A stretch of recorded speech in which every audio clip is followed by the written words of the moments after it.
Boa noite aos irmãos, paz seja com todos, amém? É uma honra, né?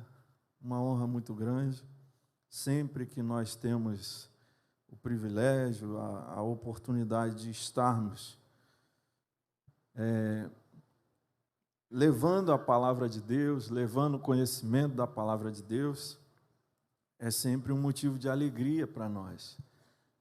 E de modo que fazemos isso com muito temor e tremor, porque o fazemos na consciência de que somos tão somente um servo do Senhor. E nesta noite, o pastor Edivaldo então já fez as devidas apresentações. Só me permita-me lembrar os irmãos, o outro está ali com o pastor, eu trouxe alguns exemplares desses dois livros aqui, os dois trabalhos que nós publicamos. Esse aqui não passará esta geração, compreenda o seu papel nesse tempo. Tem todos de caráter prático, né? Mas esse um pouco mais escatológico.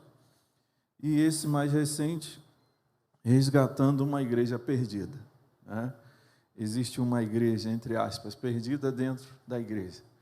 E que é importante nós buscarmos resgatar a cada dia. Lembrando que a igreja não é o templo, a igreja são pessoas.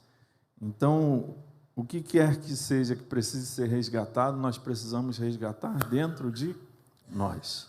Amém? Caso os irmãos queiram mais informações, é só me procurar no final do culto. Amém? Passemos então ao nosso assunto desta noite. Com muita alegria, muita satisfação e, como disse, com muito temor e tremor, vamos então tratar da soteriologia nesta noite. Soteriologia, fazer aquela apresentação de almanaque, soteria e logia, né? Som. Soteria, passar o primeiro slide, por favor. Som. Isso.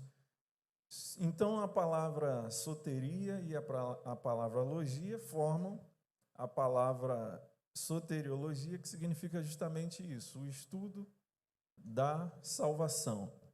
Soteria, irmãos, soteriologia, perdão, é a matéria da teologia sistemática. Tem várias matérias, os irmãos já viram duas aqui essa semana, a cristologia, a pneumatologia, e a soteriologia é uma outra matéria da teologia sistemática.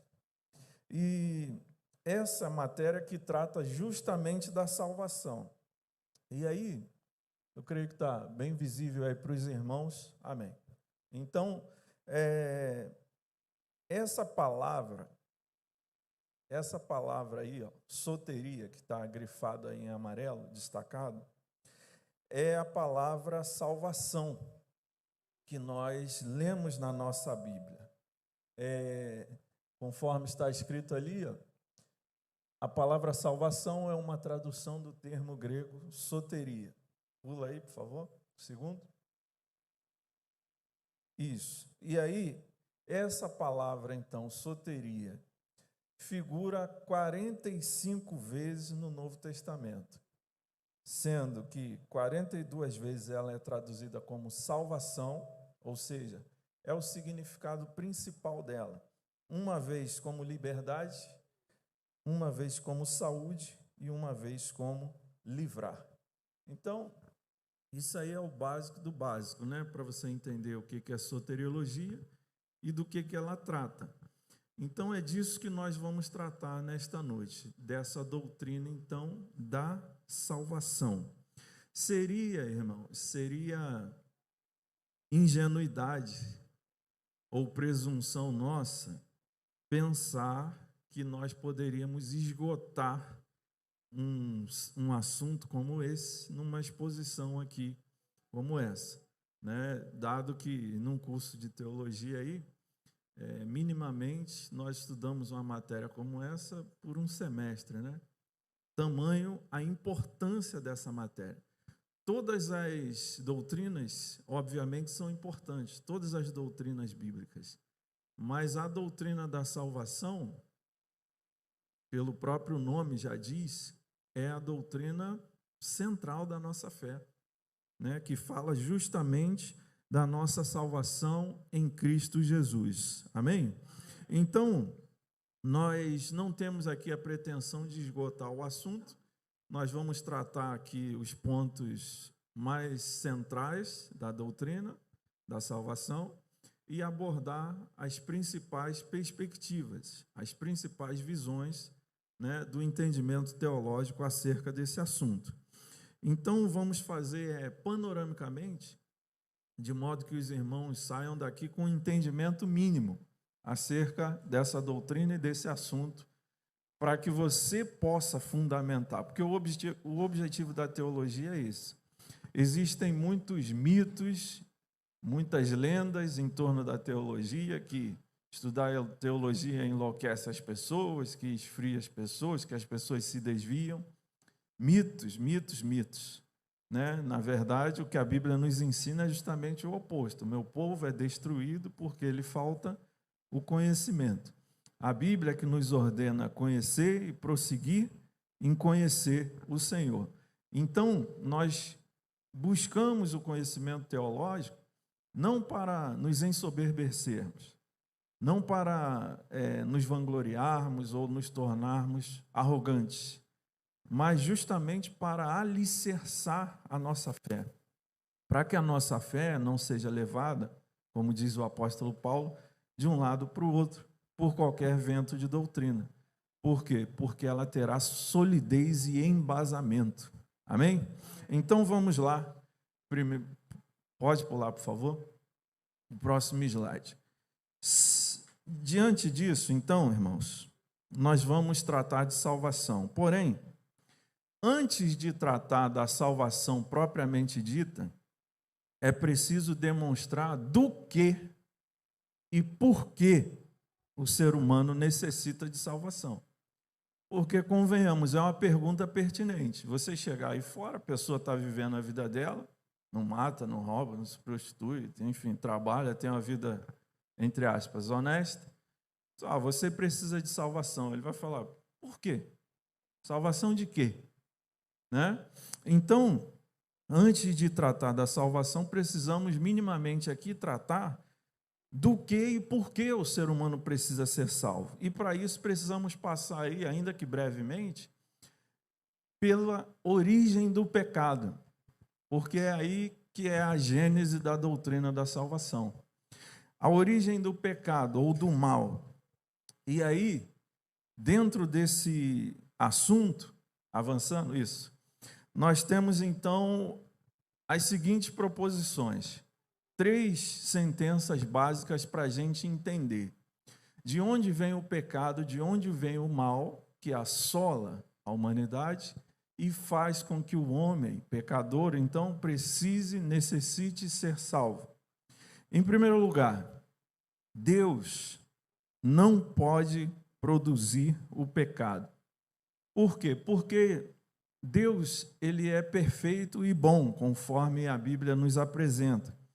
É impossível, por causa do seu caráter, da sua essência, da sua pessoa, é impossível que Deus haja de uma forma imperfeita, porque Ele é completamente perfeito.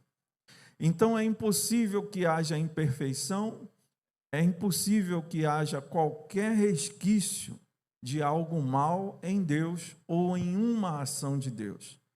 Portanto, o mal não pode ter sua origem em Deus, porque Deus é completamente e essencialmente bom, e por ser totalmente bom, ele não poderia criar nada que fosse mal, que fosse ruim. Então, lembrando de Gênesis 1:31, inclusive quando ao contemplar toda a obra das suas mãos, a fala do Senhor foi justamente o quê? E viu Deus que tudo que ele havia criado era muito bom. Então perceba que tudo que Deus cria desde sempre é bom, e mais que bom, muito bom. E quando a Bíblia diz que algo é muito bom, é porque é verdade, né? Então, Deus não pode produzir o pecado. Por isso, o pecado não tem origem em Deus. O mal, que assola a humanidade, não tem origem em Deus. Segundo, Deus não pode promover o mal. Deus, ele é completamente santo. E por isso é impossível que ele estimule o pecado ou até mesmo que ele nos tente a pecar. Os irmãos lembram daquele versículo em Tiago 1,13, que ele diz que Deus não pode ser tentado pelo mal e a ninguém tenta. Então, por quê? Porque Deus é santo. Então, Deus, conforme a frase que eu coloquei ali, Deus ele é imune, ele é simplesmente imune ao mal. O mal, ele não tem efeito algum sobre Deus. Deus não se sente tentado a fazer nada de mal. Deus, eu estava assistindo a palavra ontem, do pastor Aldrey ontem, e ele estava falando justamente sobre isso, né? E muitas vezes a nossa visão de Deus é muito pequena. E nós achamos, às vezes, que por coisas mínimas Deus muda a sua maneira de nos tratar. Não, Deus é imutável. Deus é para sempre, eternamente bom. Amém? Então, Deus não pode promover o mal. E, por fim, terceiro, e aí nós temos, então, a afirmativa. Deus, ainda que ele não possa produzir o pecado não tem origem nele. Ainda que ele não incentive, que ele não tente ninguém a pecar, contudo, Deus pode permitir o pecado, e eu vou explicar, é claro. Ele pode permitir o pecado a fim de gerar um bem ainda maior. Por exemplo, Deus permitiu, os irmãos se lembram, que os irmãos de José pecassem, fazendo o quê? Vendendo José como escravo, não foi isso? Então eles pecaram contra Deus, contra o irmão deles, e Deus permitiu isso, né? Afinal, o ser humano tem o livre-arbítrio, vamos falar disso já daqui a pouco. Então, Deus permitiu que eles pecassem, vendendo José como escravo, mas foi através disso que ele salvou todo Israel e cumpriu a promessa, inclusive, de trazer o Messias por meio do povo judeu. Inclusive, o próprio José, lá no finalzinho, em Gênesis 50, ele diz, olha, falando com os irmãos dele, o José fala, vós intentastes o mal contra mim. Gênesis 50, 20. Vós intentastes o mal contra mim. Porém, Deus o tornou em bem, para fazer como se vê neste dia, para conservar em vida um povo grande. Porque José entendeu que não se tratava apenas dele, mas que através daquele pecado dos irmãos, né, quem sabe ele nas suas orações, nos seus momentos a sós com Deus, ele não tenha questionado, ainda que no seu pensamento, Senhor, por que o Senhor permitiu isso? Eu sempre fui fiel ao Senhor, temente ao Senhor, porque o Senhor permitiu que isso acontecesse justo comigo. Mas perceba, havia um propósito maior. Deus tinha a intenção de fazer um bem muito maior e através daquele pecado dos irmãos de José, ainda que Deus não os incentivou, tá? Porque essa é a tensão que nós vamos entender hoje, né? Até onde vai a soberania de Deus e o livre-arbítrio do ser humano. Eles decidiram vender o irmão pela própria maldade do coração deles. Mas Deus tem esse poder de transformar maldição em bênção. E foi isso que ele fez no caso de José. Então, muitas vezes, Deus ele permite o pecado. Isso não significa ser complacente, ser conivente, nem se agradar do pecado. mas ele permite no sentido de que os seres humanos têm o livre-arbítrio. E eles fazem escolhas e muitas vezes eles escolhem fazer o que é mal aos olhos de Deus, pecado. Mas o nosso Deus, como eu disse, ele ainda assim consegue, através de situações adversas, transformar todo o mal em bem para a sua glória e para a sua honra. Seguindo, então nós temos que o livre-arbítrio. Então, de onde vem o mal? Onde se origina o mal, então, pastor? Se não foi Deus que criou o mal, que ele é totalmente bom, né? E Deus também, já entendemos, não incentiva ninguém a pecar. Então, de onde vem o mal? Qual é a origem do pecado? Qual é a origem do mal? A origem do pecado ou do mal, ela se dá justamente nisso aí que nós estamos vendo. Ela se deu nas criaturas de Deus, no seu livre arbítrio. Foi aí que o mal nasceu. Por quê? Porque o pecado, em primeiro lugar, ele nasceu no coração de Lúcifer. Então, respondendo objetivamente, qual é a origem do mal? Qual é a origem do pecado? Né? O pecado no singular, com P maiúsculo. Qual é a origem do pecado? Ele nasceu no coração de Lúcifer, que corrompeu, após se corromper a si próprio, ele conseguiu ainda corromper 1/3, né, dos demais anjos do céu. E perceba, assim, houve pecado no céu antes que houvesse aqui na terra. Porque essa rebelião se deu lá no céu, primeiramente. E, obviamente, Deus os julgou e os expulsou de lá. E por isso que o tentador já estava no Éden, quando Eva e Adão, e foi ele que seduziu Eva e Adão a pecarem. Por isso, muitas vezes, se você olhar despercebidamente, se você passar muito rápido, parece que falta alguma coisa no texto de Gênesis, mas não falta. É que nós precisamos ler a palavra de Deus com mais calma, com mais tranquilidade, mais devagar, eu costumo dizer. Então você perceberá o quê? Que antes daquele momento ali do jardim, o pecado já havia entrado, já havia acontecido lá no céu, e por isso o tentador já estava ali no jardim para tentar o ser humano, seduzir o ser humano a pecar, fazendo com isso o homem e a mulher, né, o ser humano, fazendo com isso com que o pecado então adentrasse no paraíso perfeito que Deus havia formado.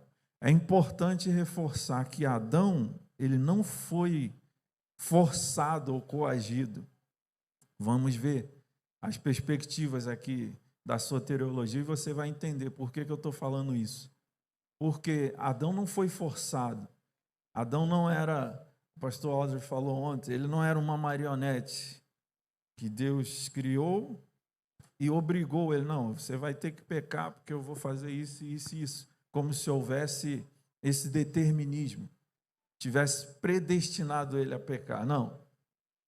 Deus criou tanto os anjos, e por isso eles se rebelaram. Criaturas de Deus foram criadas dotados de livre-arbítrio, ou livre escolha, que significa que eles fazem escolhas por si mesmos.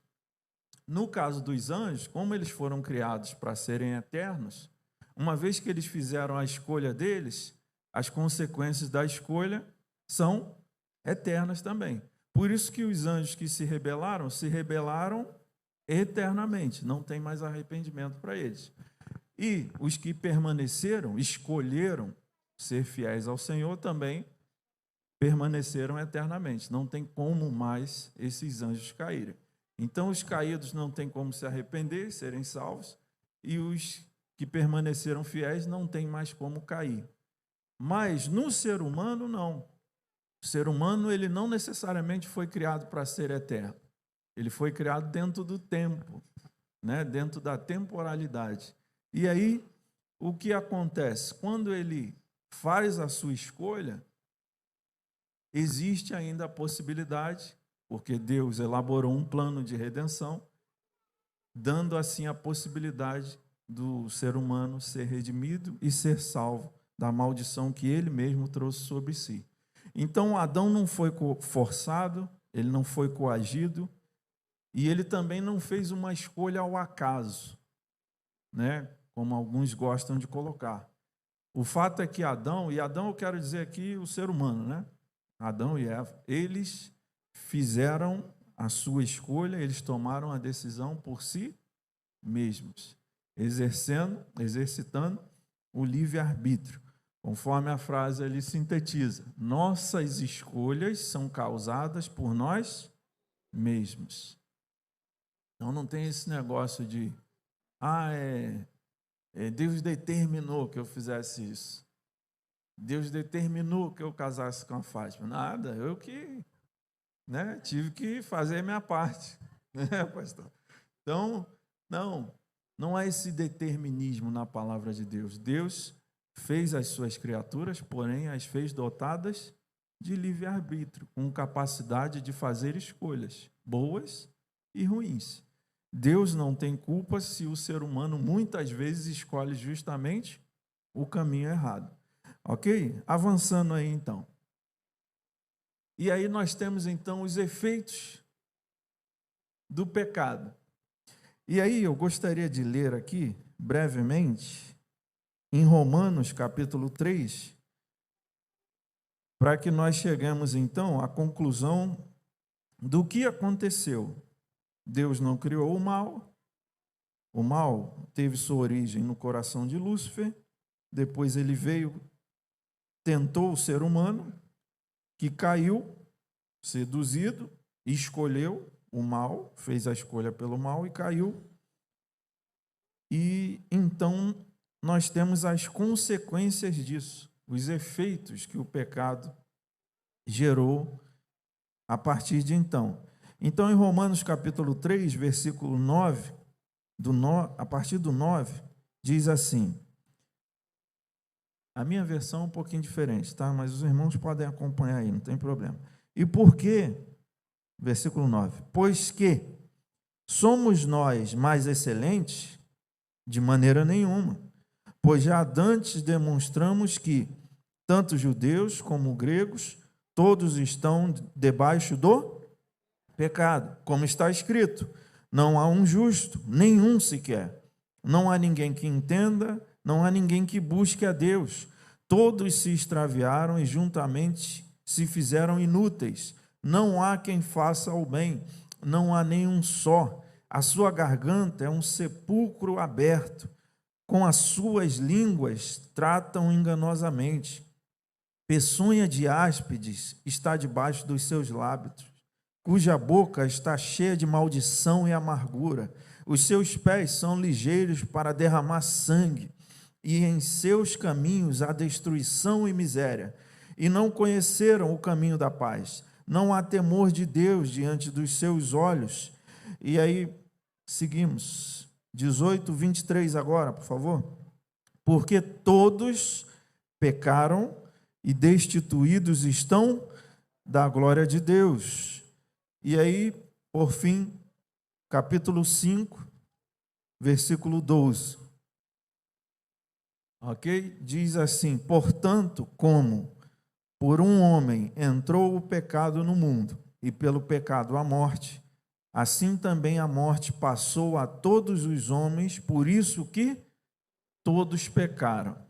Então, assim, a prova, alguém pode perguntar assim, prova que eu preciso ser salvo, que tudo é isso aí que você falou me envolve, me atinge.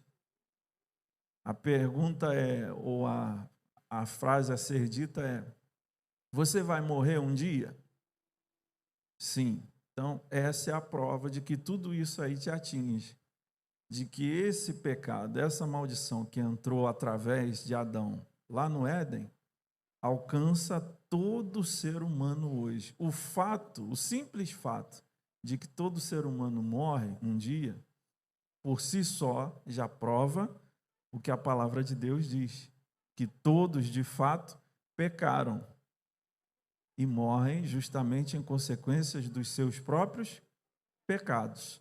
Então, essa é a natureza pecaminosa que nós chamamos herdada de Adão. Afinal, Adão e Eva são, né, os ancestrais de toda a humanidade. Então, os efeitos do pecado sobre toda a humanidade, eles incluem especialmente a morte. A morte nas 3 modalidades, né, de morte que existem. A morte espiritual, a morte física e a morte eterna. O homem, ele, então, está fadado. Sem Deus, essa é a condição do ser humano. Foi isso que Adão deixou para o ser humano e Eva. O homem, ele nasce e ele está propenso, porque ele tem uma inclinação natural para o pecado, e o pecado opera a morte no homem, tanto espiritualmente, ou seja, separa ele de Deus, ele vive aí alheio, como se Deus não existisse.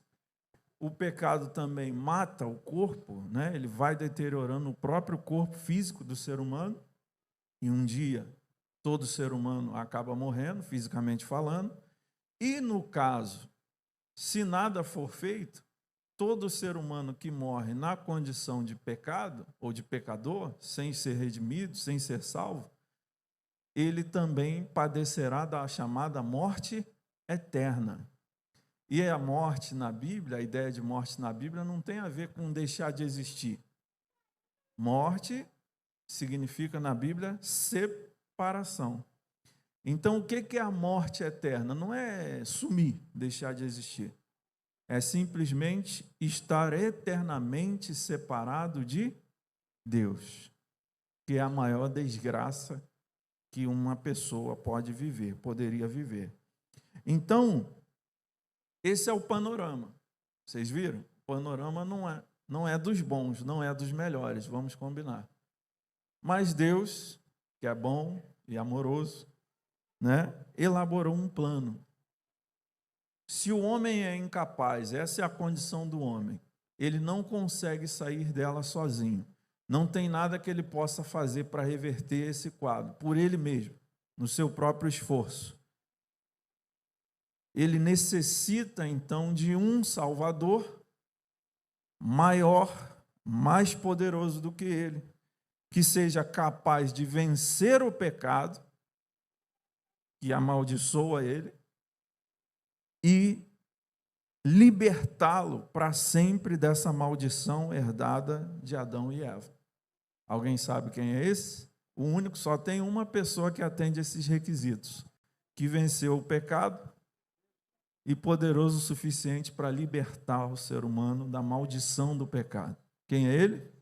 Jesus Cristo. Amém? E glória a Deus por isso.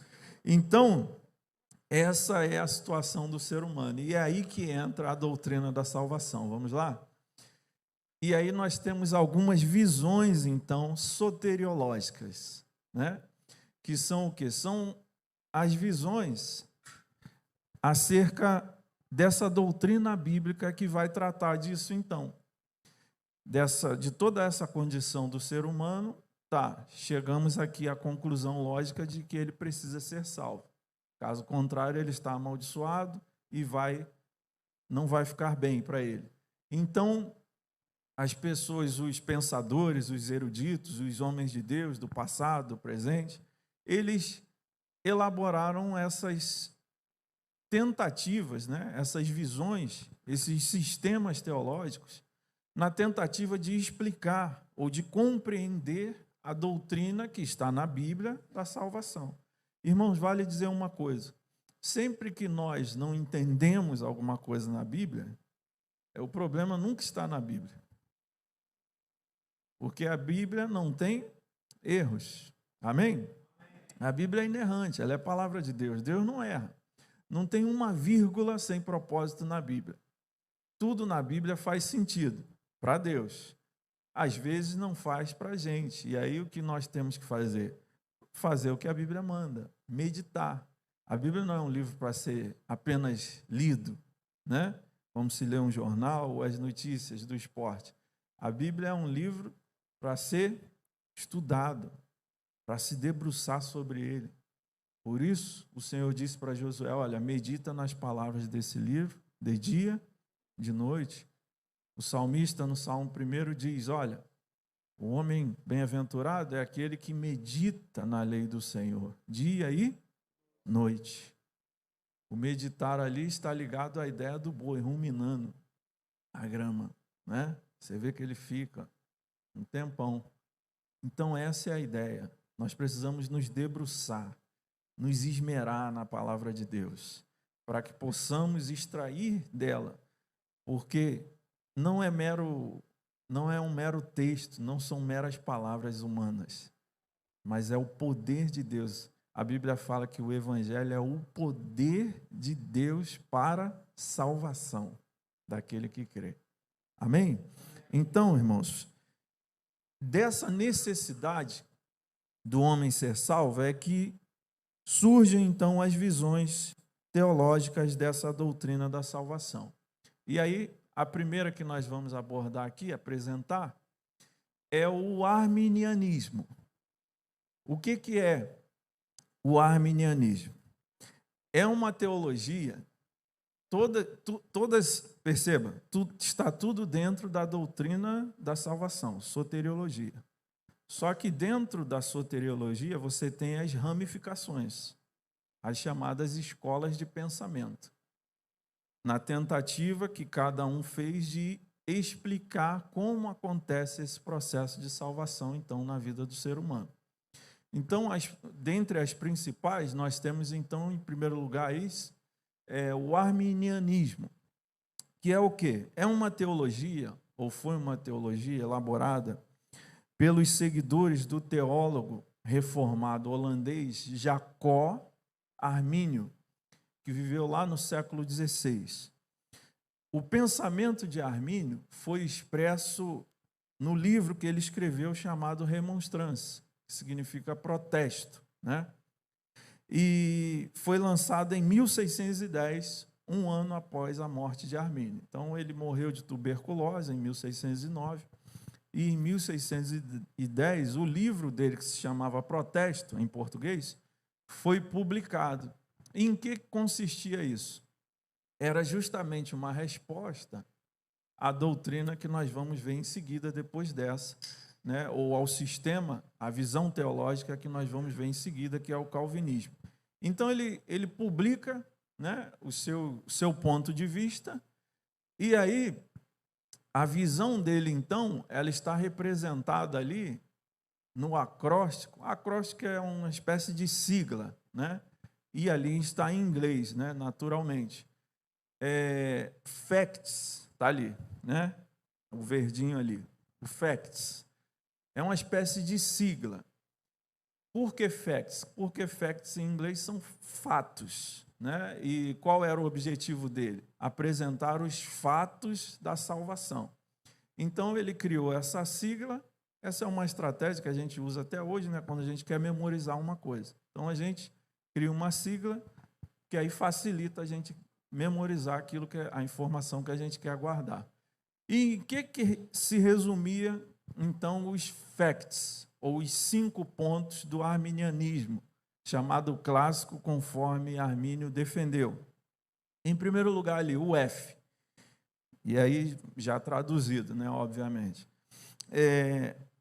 A primeira letra ali, o F, na concepção de Armínio, ele entendia que o homem é feito livre pela graça para crer.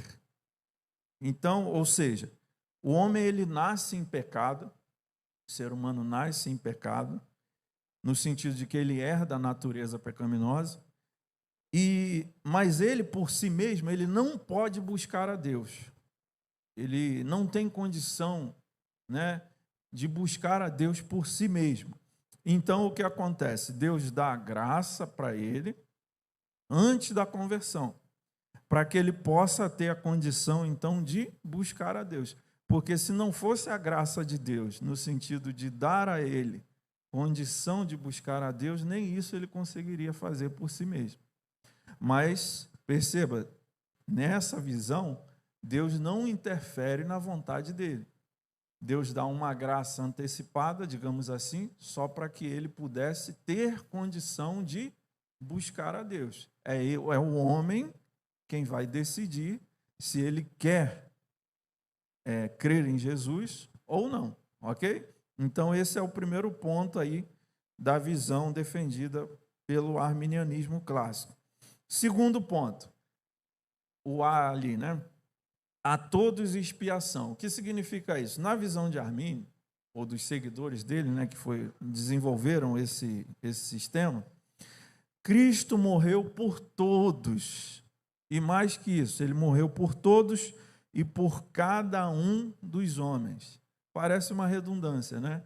Poxa, o pastor já está falando que morreu por todos, então não precisa falar que ele também morreu por cada um. Em soteriologia precisa. Vocês já vão entender daqui a pouco. Porque, em termos de teologia da salvação, doutrina da salvação, muitas vezes defensores de determinada visão, eles usam a palavra todos, mas não querem dizer todos. Então, mas vocês vão entender daqui a pouco. Seguindo aí, o terceiro ponto, ali o C, da visão do arminianismo, então, ela vai dizer o quê? Que a eleição que Deus faz não é individual, no sentido de predestinar alguém para ser salvo, predestinar alguém para ser condenado. Não, não é isso individualizado, mas Deus, ele faz uma eleição corporativa. Em vez de eleger um indivíduo, sim, outro não, você não, você não, Deus, ele elege o quê? Ele elege um corpo, ele elege um grupo, ele elege uma classe de pessoas, e não pessoas individualmente. Não, você vai ser salvo, você não vai. Não, ele elege uma classe, um grupo de pessoas. E aí, quando uma pessoa, um indivíduo, aí a decisão, ela permanece individual. Quando alguém, então, se associa, ou seja, crê em Cristo, passa a fazer parte desse corpo, então essa pessoa passa a ser um eleito. Essa é a ideia de eleição no arminianismo, né?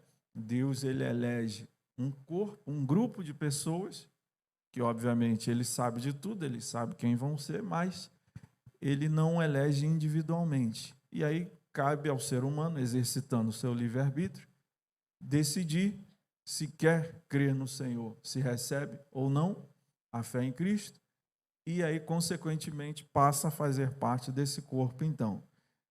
O quarto ponto ali, o T, é a total depravação, que vai dizer o quê? Na visão arminiana, todas as áreas da vida do homem são afetadas pelo pecado. Então, ele vai dizer que o ser humano, ele nasce nessa condição, dessa herança pecaminosa de Adão, mas a imagem de Deus nele não foi destruída. Ainda tem alguns resquícios. Usando assim uma expressão, a imagem de Deus foi arranhada no ser humano, mas ainda tem alguns resquícios da imagem e semelhança de Deus em todo ser humano, né? Feito à imagem e semelhança de Deus. Então, essa é a concepção defendida pelo arminianismo. Ainda que o homem seja pecador, ele não perdeu completamente, 100%, a imagem de Deus em si. E o quinto ponto ali, o S, trata justamente da segurança em Cristo. O arminianismo, ao contrário do que muitas pessoas aí, às vezes até por ignorância no sentido de falta de conhecimento mesmo, o quinto ponto da visão defendida pelo arminianismo clássico, ele vai justamente tratar da segurança em Cristo. E aí, aqui já acontece mais uma divisão, né? Porque os crentes são assim, né? Eu não sei porquê, né? A gente vai junto até um certo ponto, chega num ponto, um pensa assim, outro pensa assado, aí vai um para cada lado. Então, nesse quinto ponto aí, que trata da segurança da salvação em Cristo, até no arminianismo já se divide duas correntes. Por quê? Os chamados arminianos de 4 pontos, eles não creem que seja possível perder a salvação, certo? Eles defendem os outros 4 pontos, mas eles não creem que seja possível perder a salvação. Enquanto os chamados arminianos de 5 pontos, eles vão defender o quê? Que existe sim a possibilidade de apostasia e aí a consequente perda da salvação.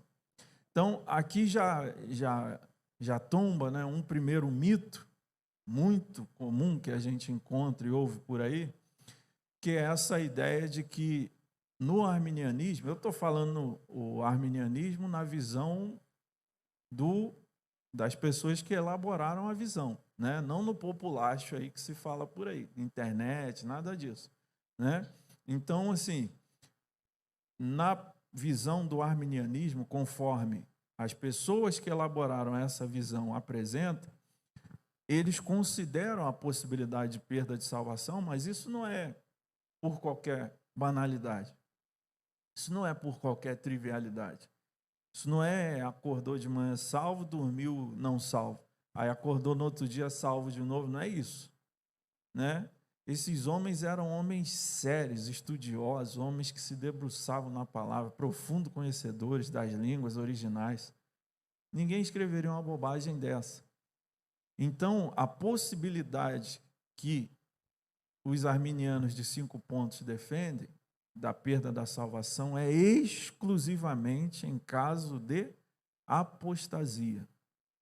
E aí, na visão deles, essa apostasia seria irreversível. Se alguém apostatou da fé, seria impossível essa pessoa depois recuperar a salvação, por assim dizer.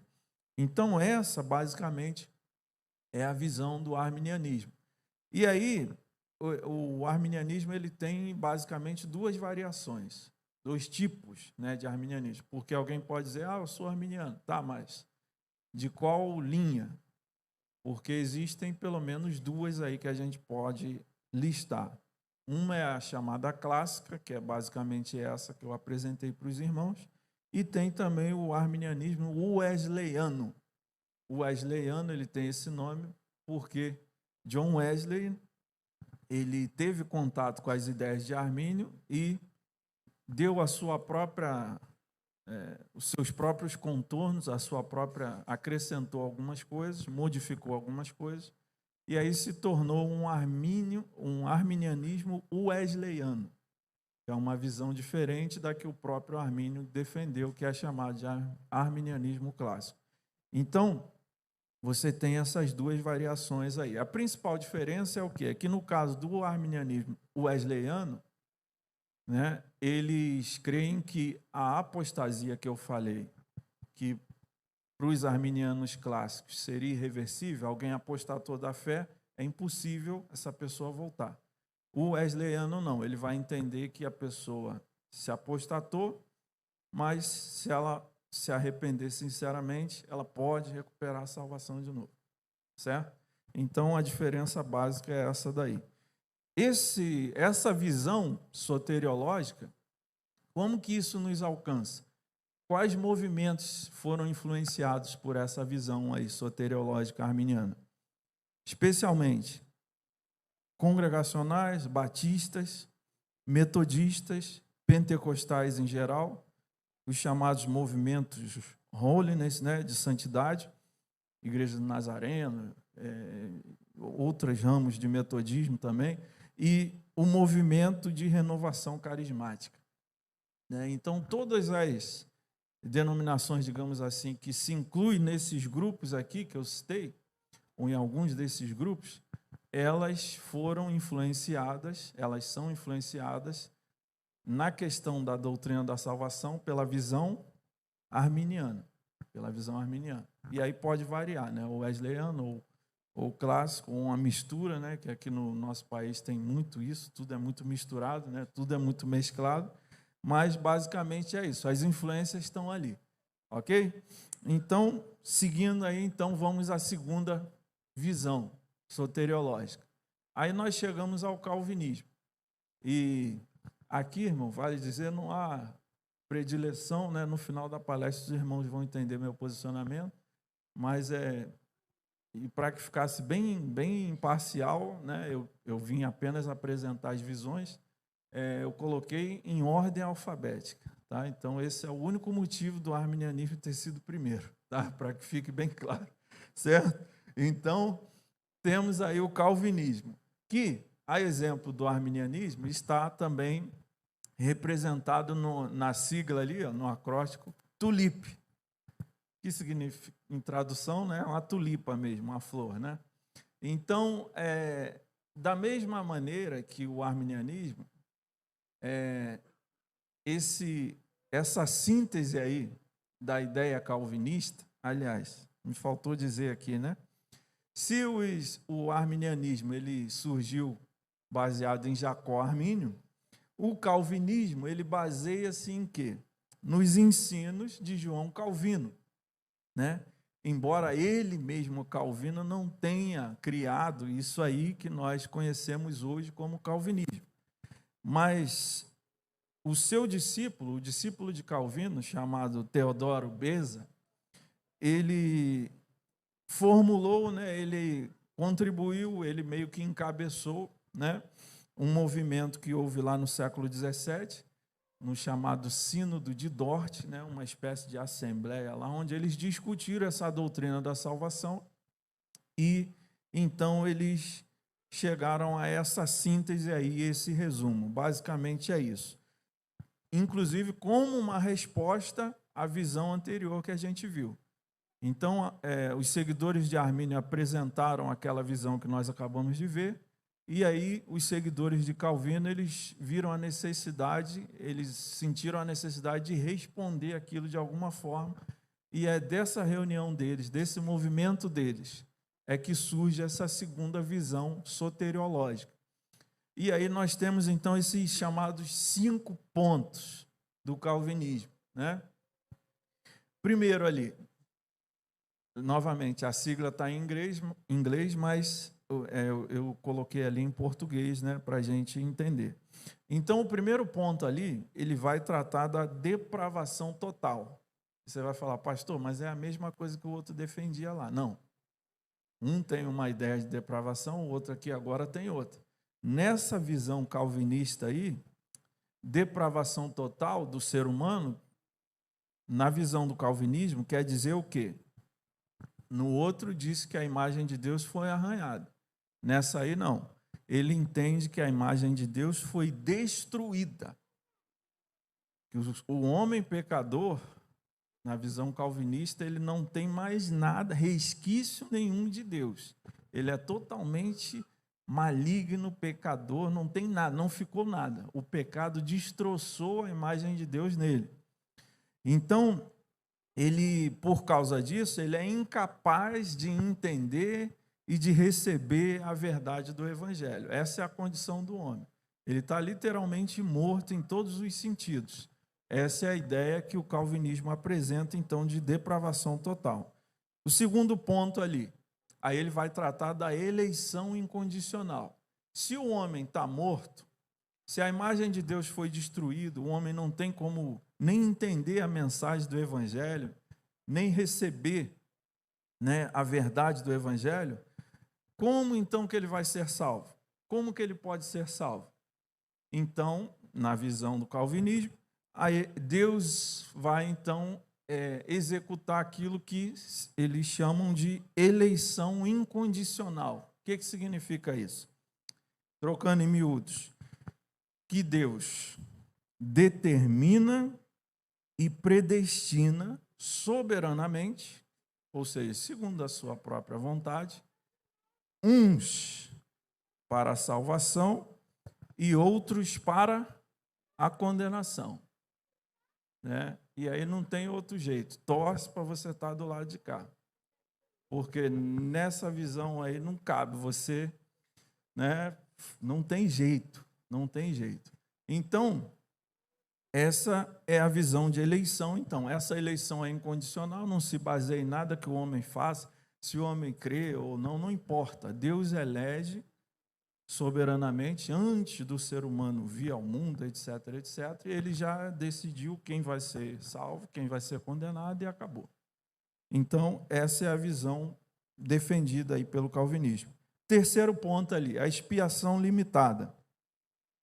Eles vão dizer o quê? A visão calvinista vai dizer o quê? Que Cristo não morreu por toda a humanidade. Cristo não morreu por todos os pecadores. Lembra que eu falei que todos não era todos? Agora vocês estão começando a entender. Na visão calvinista, todos não são todos. Aliás, vamos lembrar aqui o texto áureo da Bíblia, João 3,16. O que diz? Vamos dizer juntos? Porque Deus amou o mundo de tal maneira que deu seu Filho unigênito para que todo aquele que nele crê não pereça, mas tenha a vida eterna. Então, todo aí, na visão do calvinismo, não são exatamente todos, né? São todos aqueles só do lado de cá, que Deus decidiu salvar. Então, Cristo não morreu, então, por toda a humanidade, mas apenas pelos eleitos, por aqueles que vão ser salvos. Então, esse é o terceiro ponto da visão calvinista. O quarto ponto, ele vai tratar da graça irresistível. O que é graça irresistível na visão calvinista? A graça, ela age no ser humano de maneira coercitiva. Ela opera contra a vontade do homem. Então, lembra que eu falei que Deus elegeu antes do ser humano nascer quem vai ser salvo e quem não vai? Mas se esse aqui não queria ser salvo, não interessa. A graça de Deus vai vir sobre ele, ele não vai ter como resistir isso, e ele vai ser salvo, porque Deus quer que ele seja. Então, essa ideia aí da graça irresistível, ela opera contra a vontade do homem, ainda que o homem não queira, não importa. Quando Deus quer salvar o homem, Deus vai lá e salva, ainda que seja contra a vontade dele. E o quinto ponto ali, P, ele vai tratar da perseverança dos santos, que é a ideia de quê? De que nenhum dos eleitos, os eleitos na visão do calvinismo, são aqueles que serão salvos. Então, o quinto ponto ali, a perseverança dos santos. Eles vão entender que nenhum dos eleitos morrerá em pecado. Nenhum deles vai morrer em pecado. Não porque eles vão fazer alguma coisa, não, mas Deus vai fazer eles perseverarem até o final da vida, sem cair, né? E sustentá-los de pé. Então, essa é a visão do calvinismo, e aí eles têm também duas variações, né? Porque o ser humano é assim, ele nunca se entende. Então, dentro do calvinismo também tem uma divisão, uma pequena divisão lá. E aí eles vão se dividir, né, entre uns que... Eu vou evitar usar os termos aqui, muito técnicos, para não confundir a sua cabeça. Mas eles vão se dividir em dois grupos. Um que entende que Deus predestinou e ordenou que o ser humano, ele decretou, né, é o termo que eles usam. Deus decretou quem ia ser salvo, quem ia ser condenado, e ele também decretou que o ser humano, depois de criado, ia pecar e ia cair. Então, tudo isso foi obra de Deus. Até a queda, até o fato do homem pecar, foi Deus que quis que isso acontecesse. Essa é uma visão mais extrema, radical. E um outro grupo vai dizer que é um pouco diferente. Vai dizer que primeiro Deus criou o mundo e a humanidade, e aí ele não decretou, ele não ordenou, mas ele permitiu a queda do ser humano, e aí é depois que ele, então, decide predestinar uns para serem salvos e outros para a condenação. O calvinismo, a visão soteriológica do calvinismo, ela influenciou as igrejas reformadas em geral, os presbiterianos, congregacionais, batistas, né? São muitos grupos de batistas, gerais, regulares, né? Então, quando digo batistas, são ramificações. E a Congregação Cristã do Brasil, né? São alguns exemplos de movimentos e instituições que seguem, né? Que adotam essa visão de salvação calvinista. Às vezes puxa um pouquinho mais para aqui, um pouquinho mais para ali, mas, em geral, eles seguem essa linha aí. E aí, o que fazer então? Eu não sei quantos dos irmãos aqui já haviam se deparado com esses termos, talvez em internet aí da vida, e nos últimos anos, especialmente de uns anos para cá, virou meio que uma coisa quase que fla-flu, né? Então, e isso às vezes cria até inimizade entre as pessoas, né? Estava conversando com o pastor Aldrey hoje, porque um passa a defender uma coisa e outro outra, e, enfim, não conseguem se entender. Mas e nós, no meio de tudo isso? E nós? Então, eu quero apresentar uma alternativa, né? Porque graças a Deus, né? E o graças a Deus eu estou dizendo porque a Bíblia fala em tudo dai graça. Então é por isso que eu estou falando, não é por nenhum outro motivo, não. Graças a Deus que nós somos batistas e tradicionais, por assim dizer, e temos então uma opção que não precisa ser, temos uma coluna do meio aí que não precisa necessariamente ser um lado e nem outro nessa briga aí. E é justamente sobre isso que eu gostaria de falar agora. E aí, por quê? Pode passar. Porque nós temos então uma soteriologia, uma ideia de doutrina da salvação. Ouvi o pastor Aldrey falando ontem também na sua exposição, sobre nossa declaração doutrinária. Nós temos uma declaração doutrinária, né? Inclusive está aí, né? Em vias aí, está sendo analisada aí, revisada, alguma coisa nesse sentido. Mas o fato é que nós temos um documento bem consistente, onde ali ele lista as nossas crenças.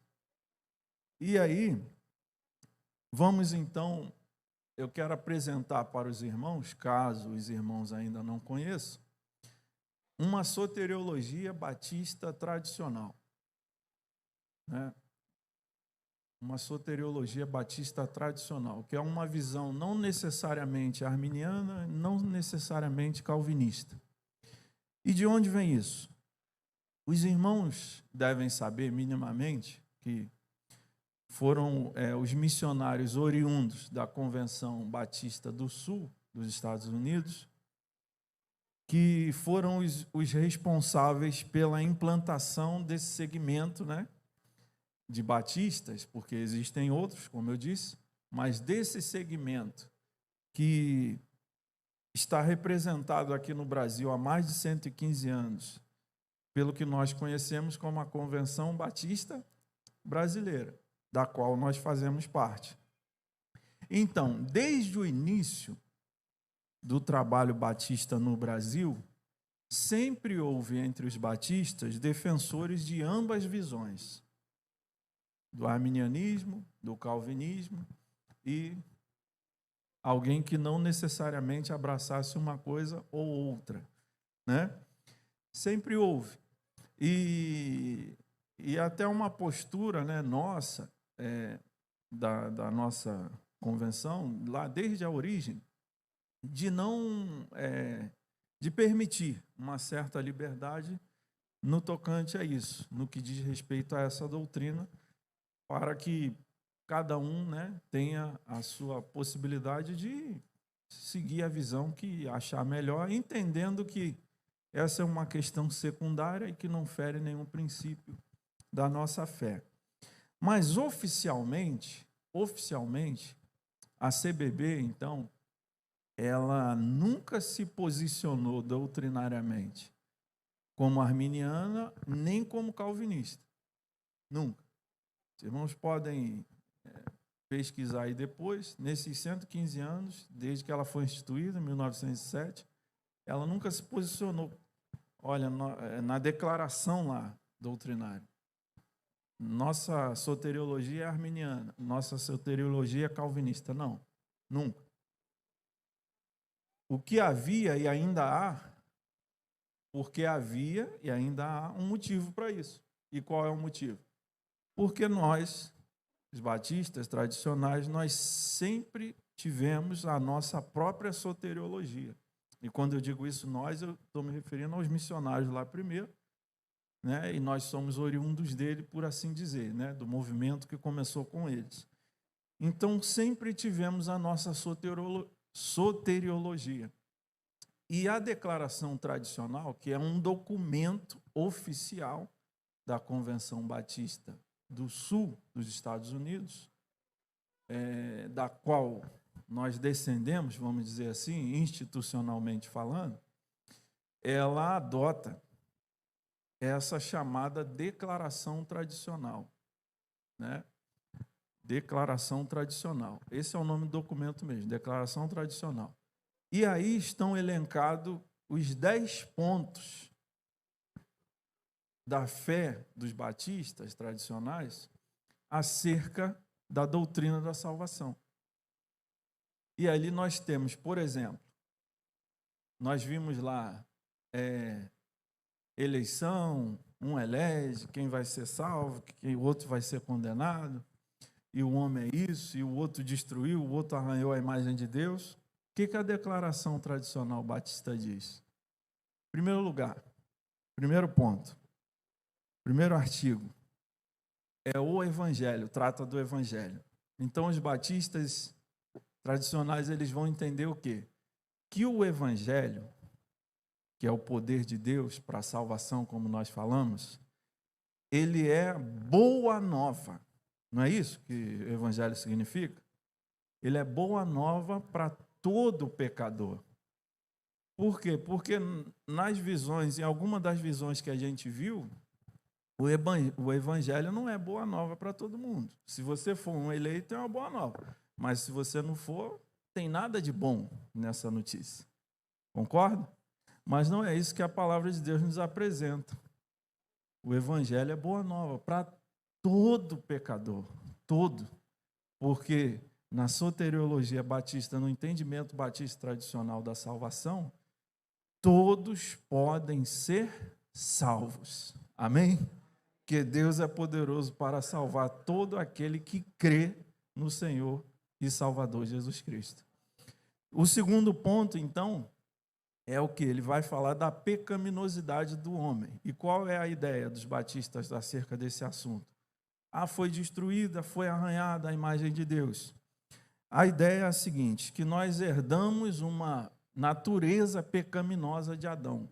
Nós não herdamos a culpa de Adão. A gente não morre porque nós já nascemos com a culpa do pecado, carregamos a culpa do pecado de Adão. Não. Cada um, se morrer na condição de pecador, morre pelos seus próprios pecados. Então, o entendimento da declaração tradicional vai dizer que nós herdamos sim uma natureza pecaminosa, mas não a culpa de Adão. E que cada ser humano é condenado, se for o caso, pelos próprios pecados e nunca antes disso. Ou seja, nunca antes disso por quê? Porque nós entendemos que a pessoa nasce inconsciente, né, dos pecados. A criança não tem consciência, ainda que ela não seja inocente, né, no sentido do pecado falando, porque ela já nasce com essa natureza, mas ela não tem consciência do pecado. A partir do momento que a pessoa, o ser humano, ele passa a ter consciência do pecado, diante de Deus ele se torna responsável por crer ou não, para a sua salvação ou condenação. Então, se uma criança morre antes disso, antes desse despertar da consciência, o entendimento é de que, naturalmente, ela está salva. mas a partir do momento que ela toma, então, consciência, Deus requer uma decisão dela, como requer de qualquer pessoa, certo? Seguindo, o terceiro ponto ali, então, é justamente a expiação de Cristo. O entendimento da declaração tradicional dos batistas vai dizer que Cristo morreu por cada ser humano, não só por um grupo específico de pessoas, né? Não por um grupo de eleitos e os outros, não. Cristo morreu por todos, por cada ser humano. Pastor, isso quer dizer que todo mundo vai ser salvo no final? Não, não é isso. Isso quer dizer que o sangue de Jesus tem poder para salvar a todos. Só que tem um pequeno detalhe. Nós citamos aqui, João 3,16. Quem é salvo? Todo aquele que crê. Então, aqueles que creem serão salvos, né? Então, essa é a condicionante, arrependimento e fé para ser salvo. Ainda que Cristo tenha morrido por todos, isso não implica que todos serão salvos. Aqueles que serão salvos serão aqueles que crerem em Jesus. Quarto ponto aí, ele vai falar da graça de Deus. É isso? É, a graça de Deus. A graça de Deus, no entendimento, então, da nossa declaração tradicional, é de que a graça é de Deus, né? Com perdão da redundância. Mas a fé é uma ação do homem.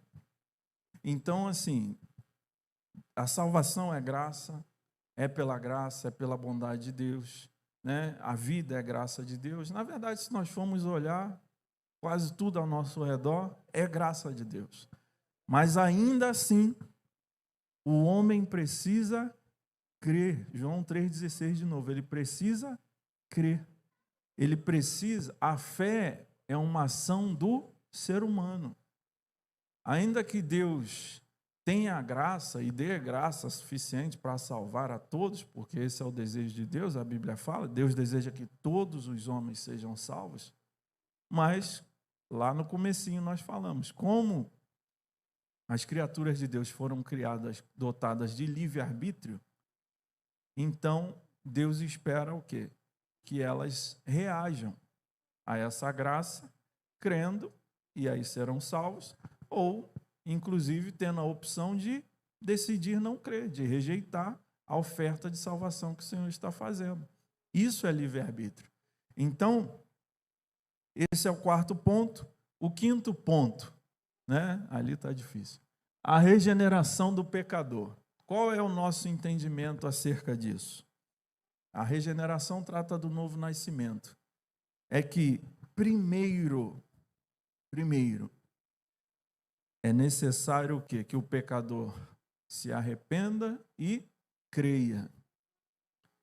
E aí só depois é que acontece o novo nascimento, ou a regeneração.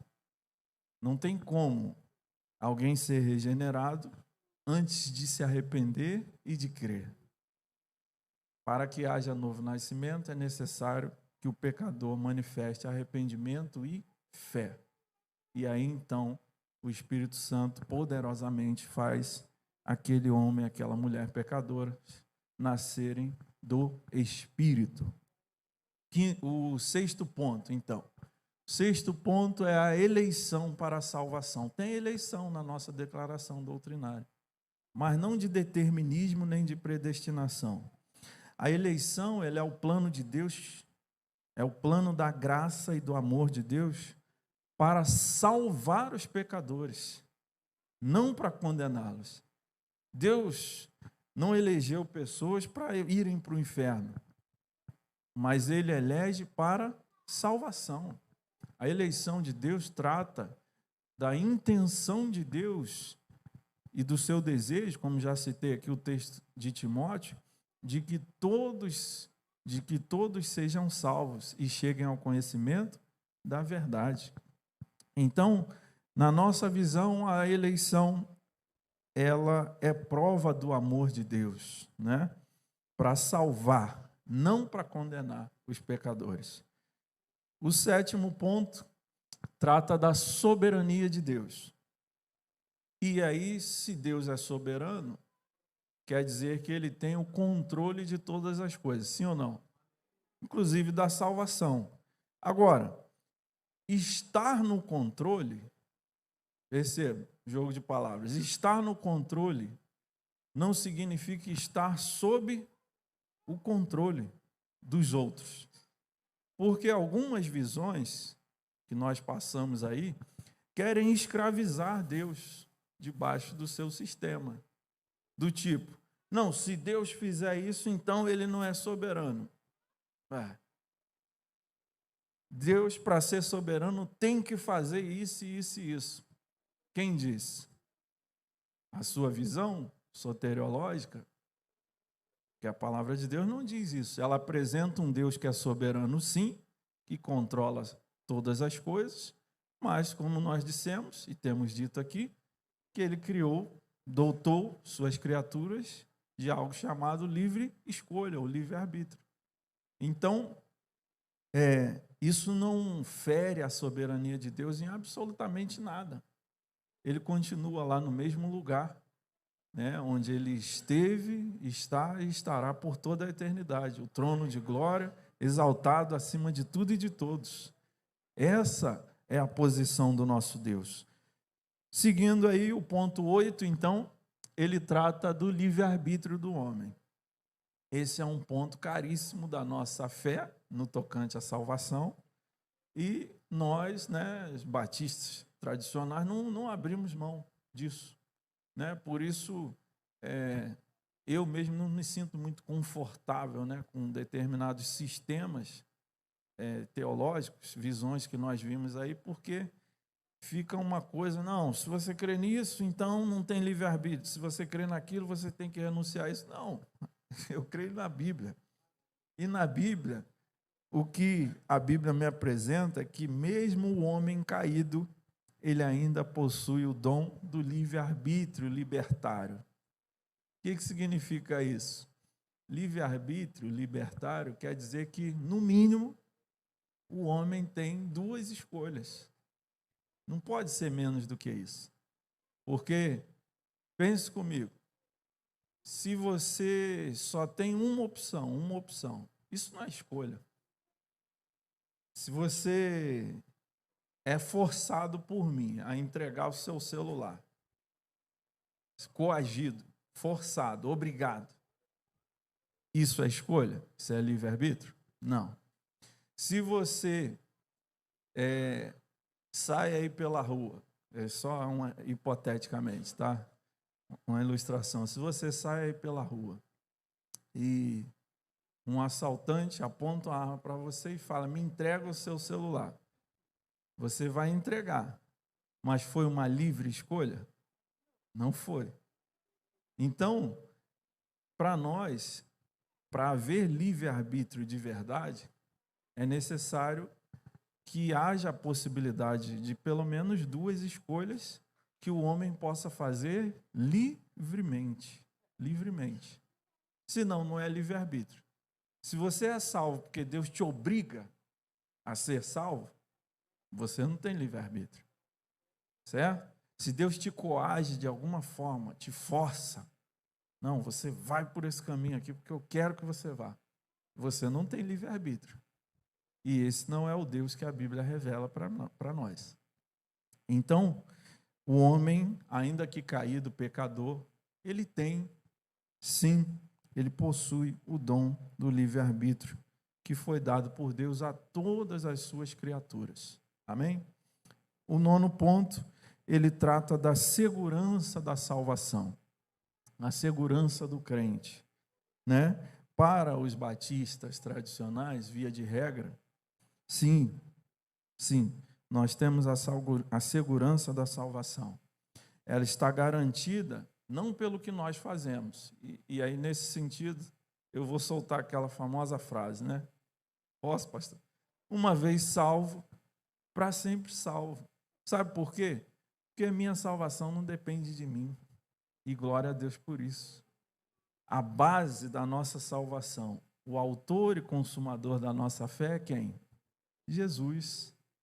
Então, como ela não depende de mim, ela está segura em Jesus, ela se baseia na obra de Jesus, a minha salvação está segura, ela está garantida. Até porque todos os que foram salvos também foram selados com o Espírito Santo, que os irmãos aprenderam ontem. E a Bíblia fala, ela usa uma expressão forte e fácil de entender. Ela diz que o Espírito Santo é o penhor.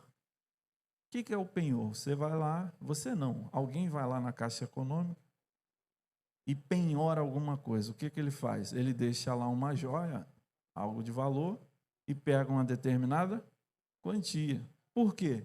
Qual é a garantia de que quem está emprestando, de que o devedor vai voltar lá? É o quê?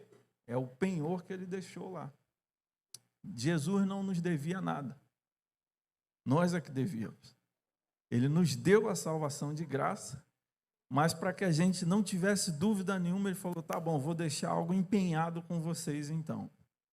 Vou deixar o Espírito Santo dentro de vocês. Como ele vem de mim, para que vocês tenham a certeza de que é impossível que eu não volte para buscar vocês, que eu não vá completar a salvação que eu operei na vida de vocês. Amém, irmãos? Então nós temos essa segurança. O servo do Senhor, ele não tem que viver aterrorizado.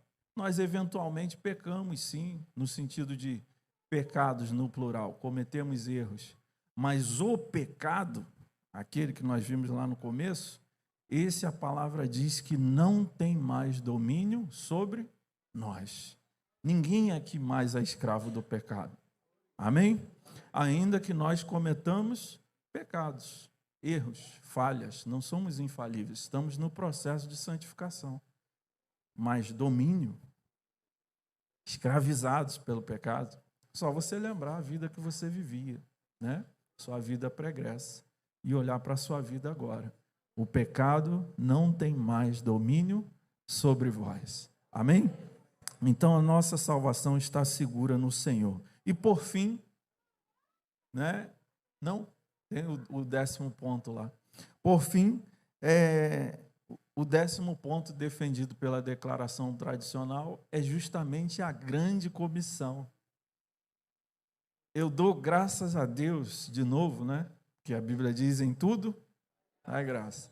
Então eu dou graças a Deus, porque os missionários batistas que vieram para cá, eles não eram calvinistas, por exemplo. Senão eles iam achar que Deus já ia salvar só um grupinho e não iam levar a sério, talvez, a grande comissão e fazer essa obra maravilhosa que eles fizeram, missionária, e que, com todos os problemas, né, que nós temos, porque somos humanos, como instituição, mas se tem algo assim que nos gloria em sermos batistas brasileiros, são justamente as nossas juntas missionárias. Talvez seja o lado mais forte da nossa instituição. Por quê? Porque tem esse DNA missionário desde a sua origem, de ir, de empreender, de cumprir a grande comissão. Mas por que vai? Porque crê que todos podem ser salvos, não apenas um grupinho. Então, Jesus Cristo salvará todos e qualquer um que vierem a Ele em arrependimento e fé. Esse é o nosso entendimento. Para concluir, o último quadro aí, por favor. Eu queria... Está pequeno, os irmãos estão conseguindo enxergar daí? Sim. Eu queria que nós observássemos aqui, me dê licença para eu virar para cá. Queria que nós observássemos aqui, brevemente, um comparativo dos resultados, dos atos e dos resultados de Adão e do nosso Senhor e Salvador Jesus Cristo. Então, perceba, Adão trouxe o pecado, mas Jesus trouxe o quê? Graça. Adão praticou a ofensa, mas Jesus?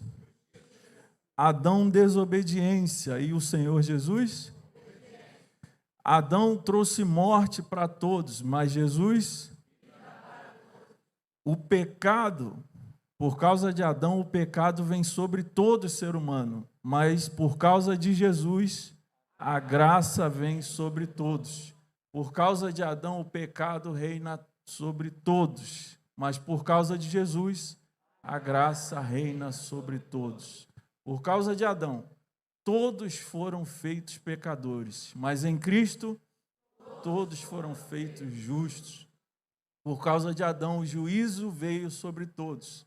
E por causa do nosso Salvador Jesus, o dom veio sobre todos.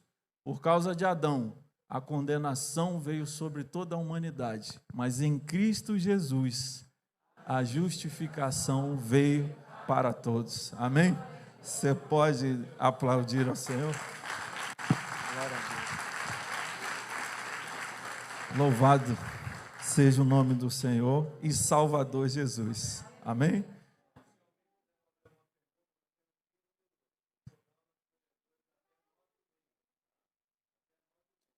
Amém.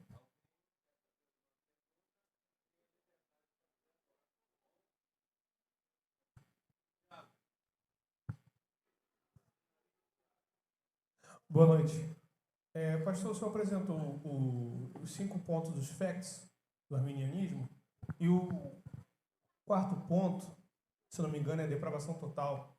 E o primeiro ponto fala sobre livre-arbítrio. Não, deixa eu abrir feito aqui. livre pela graça. Isso. Se nós, não sei se o irmão vai poder me ajudar, mas se puder, se nós estamos totalmente depravados, como nós podemos ser feitos livres pela graça? O irmão crê que a graça de Deus ela é poderosa?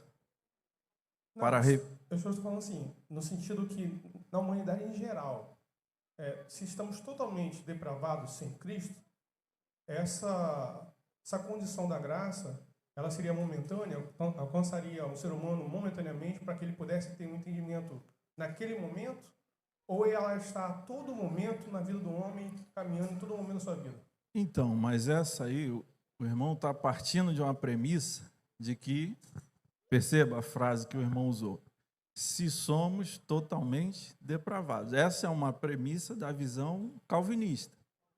Então, assim, essa é uma perspectiva da visão calvinista, que, por exemplo, eu particularmente não comungo. Eu não acredito que a imagem de Deus foi destruída no ser humano. Acredito que ainda caído, mas ainda há resquícios, né? Sim, há algo de Deus que ainda nós podemos encontrar no ser humano. Não que ele tenha condição de, por ele mesmo, ser salvo. E aí é onde entra a graça de Deus, que é poderosa, né? O Espírito Santo, ele convence o homem, pecador, né? Ele faz a obra sobrenatural, que para nós é um mistério, como ele age no interior da pessoa, e dando a essa pessoa condição de reagir. E aí sim, ela exercitando a sua livre escolha, ela decide então reagir com fé ou com incredulidade. Se ela reage com fé, ela é salva. Se não, ela permanece no estado de condenação dela. Obrigado. Amém?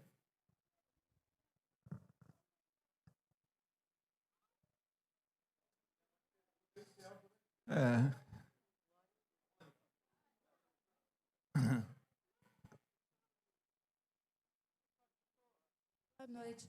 Pastor, a visão calvinista, ela não anula o sacrifício de Cristo?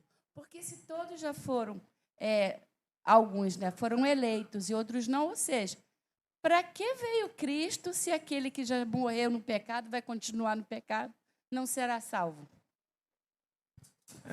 São as contradições, né? Realmente, assim, a visão de tudo que a gente apresentou aqui, das 3 visões, realmente a visão calvinista é a mais dificultosa, né? Porque ela apresenta uma série de inconsistências, né? Como essa. Inclusive, um dos pontos lá, dos 5 pontos que nós vimos, é justamente o quê? O entendimento de que Jesus não morreu por todos, só pelos eleitos. Então, de fato, assim, é um determinismo, né, que nós não encontramos na Bíblia. porque, de fato, é a conclusão lógica que se chega, é a consequência, é o efeito prático. Se já está tudo determinado, qual a diferença, né, que faria? Mas mesmo dentro da visão deles, ainda que Deus predestinou, ele predestinou para que esses eleitos fossem salvos mediante o sacrifício de Cristo, mas que no caso deles só serve para os eleitos. Então é por isso que, ainda que seja um tanto inconsistente, mas mesmo na visão calvinista, era necessário que Cristo viesse morrer, no caso, pelos eleitos, somente pelos eleitos. Amém? Pastor, quando o senhor começou expondo a palavra, falando sobre a origem do pecado, o senhor disse que Deus não faz mal, né? E aí, em Gênesis capítulo 2, no versículo 16 e 17, diz assim: E o Senhor Deus lhe deu esta ordem: de toda árvore do jardim comerás livremente, mas da árvore do conhecimento do bem e do mal não comerás, porque no dia que dela comeres, certamente morrerás. Quando fala do mal aqui, não foi o próprio Deus que plantou a árvore? Sim, mas a árvore, perceba, a árvore era a árvore do conhecimento, da ciência de que o mal existia. Porque quando eles foram criados, eles sequer tinham ciência da existência do mal, que àquela altura ali já existia, porque já havia acontecido a queda dos anjos rebeldes no céu. Então o mal já existia. Deus tinha ciência disso, os anjos também, mas o homem que havia sido criado ali ainda não tinha esse conhecimento. Mas pela questão do livre-arbítrio, outro dia me fizeram uma pergunta parecida com essa no culto infantil das crianças. Eu fiquei assim, né? Olha o nível, né, das perguntas. Então, assim, mas o fato é que Deus, lembra que eu falei, para que de fato exista livre-arbítrio, libertário, é necessário que haja pelo menos duas escolhas. Então, assim, estava lá a árvore da vida, estava lá a árvore do conhecimento, não era a árvore do mal. Era a árvore que daria ciência de que o mal existia. Deus tinha ciência disso. Mas isso não necessariamente significa que ele criou o mal, ou que a árvore fosse o mal ali personificado. E quando em Isaías 45, 7 diz: Eu formo a luz e crio as trevas, faço a paz e crio o mal, eu, Senhor, faço todas estas coisas. Tem alguma coisa a ver com o original negro? Ou grego, desculpa. Não, tem aí... boa pergunta, talvez seja a dúvida de outras pessoas. O contexto aí vai demonstrar que Deus não está se referindo ao mal nesse sentido... Mas um mal de juízo sobre o pecado? É um mal ali... Por causa da condição do povo que estava em pecado, de idolatria? Ele fala sobre Ciro como libertador. Isso, o mal no sentido de infortúnio, de calamidade. Por exemplo, quando vem uma desgraça, uma catástrofe natural sobre o mundo, uma das primeiras reações do ser humano, que nunca não está nem aí para Deus, uma das primeiras reações, ou uma das primeiras pessoas que o ser humano culpa é justamente quem? Se Deus existe, por que aconteceu isso? Como se aquela catástrofe, aquele mal, né, aquele infortúnio, aquela calamidade tivesse sua origem em Deus. Então, esse versículo aí de Isaías é tão somente uma afirmação da soberania de Deus, de que tudo o que acontece, Deus tem ciência e tem controle geral sobre todas essas coisas, mas não significa que Ele é quem provoque essas coisas, certo?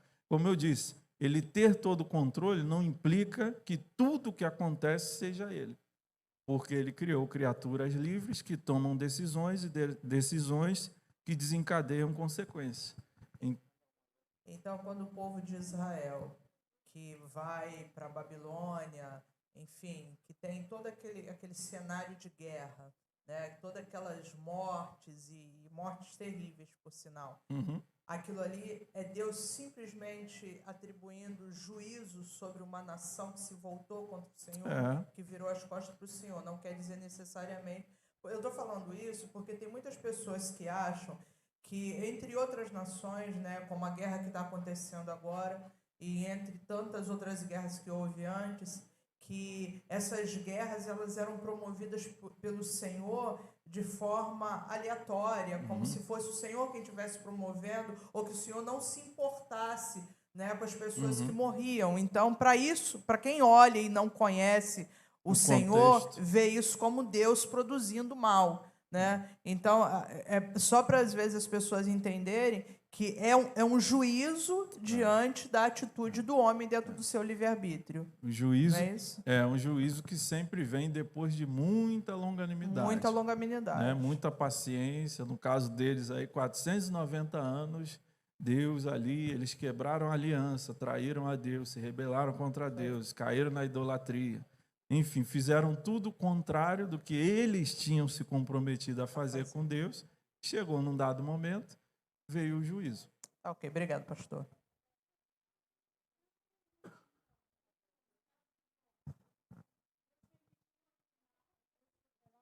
Isso.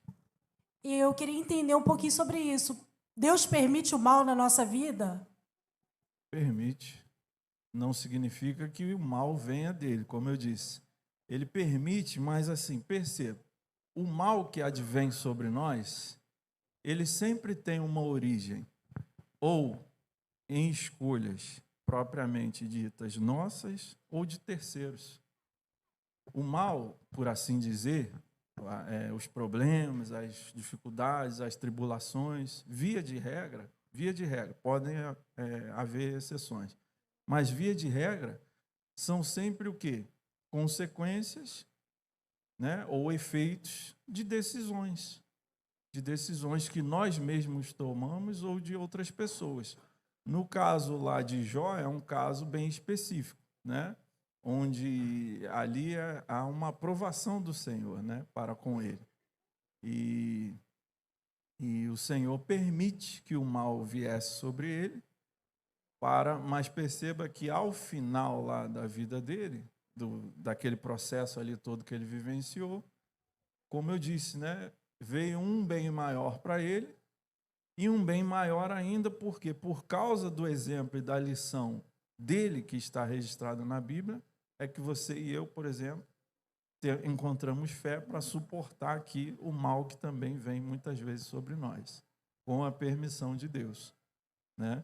Mas com a permissão de Deus sempre para proporcional ou para gerar quando ele vem. Não quer dizer que seja sempre, tá?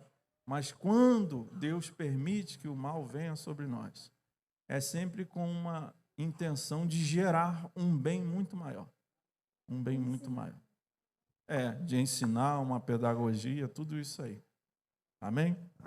Amém, pastor. Amém. Estudo pode ser disponibilizado para o pessoal? Pode.